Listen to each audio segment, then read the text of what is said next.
ایک سوال مجھ سے بہت زیادہ پوچھا جاتا ہے کہ اگر کسی کو ضرورت نہیں ہے دوسری شادی کی تو پھر شادی کرنی چاہیے کہ نہیں کرنی چاہیے. سمجھ رہے ہیں؟ کسی کو جب ضرورت ہی نہیں ہے تو پھر اس کو دوسری کرنی چاہیے تو نہیں کرنی. بعض لوگ کہتے ہیں کہ پھر نہیں کرنی چاہیے, جب ضرورت نہیں ہے تو کیوں کر رہے ہو. تو میرا موقف, بلکہ جو شریعت کا موقف ہے وہ یہ ہے کہ ضرورت نہیں ہو تو کرنی چاہیے. اسلام میں اصل زیادہ ہے, زیادہ بیویاں ہیں. ایک بیوی کسی مجبوری سے رکھے آدمی, وہ مجبوری کیا ہے؟ ان خفتم اللہ تعدلوا, اگر تم عدل نہیں کر سکتے, تمہیں خوف ہے اس بات کا, خطرہ ہے, فواحدۃ, تو پھر ایک شادی کرو. اور آگے اس کی تفسیر کیا ہے کہ اگر ایک کے حقوق بھی ادا نہیں کر سکتے تو پھر باندیاں رکھو. باندیاں کا تو آج کل رواج نہیں ہے, تو وہ ایک شادی بھی شرط ہے کہ عدل کر سکتا ہو. تو اس ایک میں تو کوئی یہ بات کرتا نہیں ہے, اس کو تو کہتے ہیں بھائی تو کرنی ہے, حالانکہ وہ بھی تو مشروط ہے نا. تو اسی طرح جیسے ایک کی ترغیب ہے کہ اصل یہ ہے کہ کی جائے, بغیر نکاح کی زندگی پسند نہیں ہے, تو ایسے اسلام میں یہ ہے کہ زیادہ شادیاں کرنے کی کوشش کرے آدمی اور حقوق بھی پورے کرے, ان کے برابری بھی کرے. خطرہ ہے کہ بھائی برابری ممکن نہیں ہے تو پھر ٹھیک ہے, پھر زیادہ نہ کرے.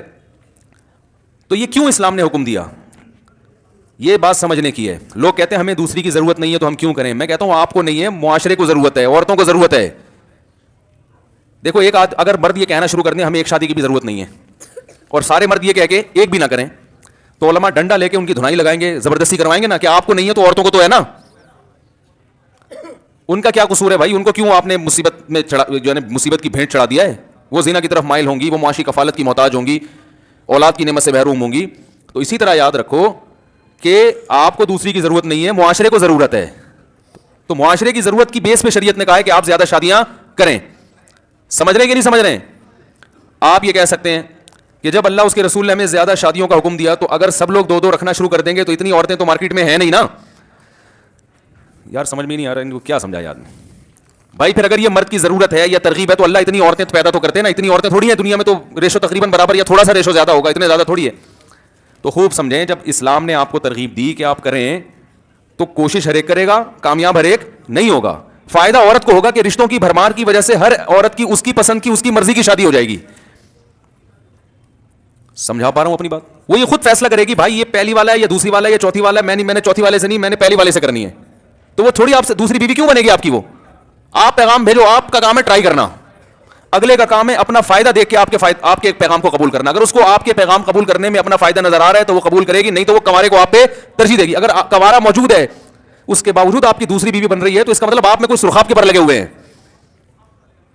جبھی وہ آپ کو ترجیح دے رہی ہے. تو یہ خود سے نہیں ہو جاتی, یہ سامنے والی پارٹی کا راضی ہونا بھی ضروری ہے. تو ترغیب اسلام نے دی ہے مردوں کو, تم تو کرو. عورت کو نہیں کہا کہ تم بھی چوتھی بیوی بنو یا تیسری یا چوتھی دوسری. عورت کو کہا تم اپنا فائدہ دیکھو. اب عورتیں بننا بھی چاہتی ہیں, کسی کی پہلی بھی بننا چاہتی ہیں, کسی کی دوسری بننا چاہتی ہیں. بعض لوگ دنیا میں ایسے ہیں کہ وہ چوتھی بھی کریں نا عورتیں ان کی بیوی بن جائیں گی, لیکن وہ دوسری نہیں کر رہے. وہ کہنا ہمیں ضرورت ہی نہیں ہے. او بھائی تمہیں ضرورت نہیں ہے, عورتوں کو ضرورت ہے اس کی. سمجھ میں آ رہی ہے بات کہ نہیں آ رہی؟ تو اسلام میں اصل حکم یہ ہے کہ ضرورت ہو نہ ہو آپ کریں. صرف ایک شرط ہے کہ اگر حقوق ادا کرنے کا پروگرام ہی نہیں ہے تو پھر نہیں کر سکتے آپ, کیونکہ پھر تو لٹکا دیں گے, اس کے ظلم کریں گے آپ اس کے ساتھ. یہاں تک بات کلیئر ہو گئی ہے؟ تو یہ ضرورت کی بیس پہ نہیں ہے کہ اگر ضرورت ہے تو آپ دوسری کریں, ضرورت نہیں ہے تو نہیں. بھائی ضرورت نہیں ہے تو بھی آپ کریں. اصل یہی کہ آپ زیادہ بیویاں رکھنے کی کوشش کریں.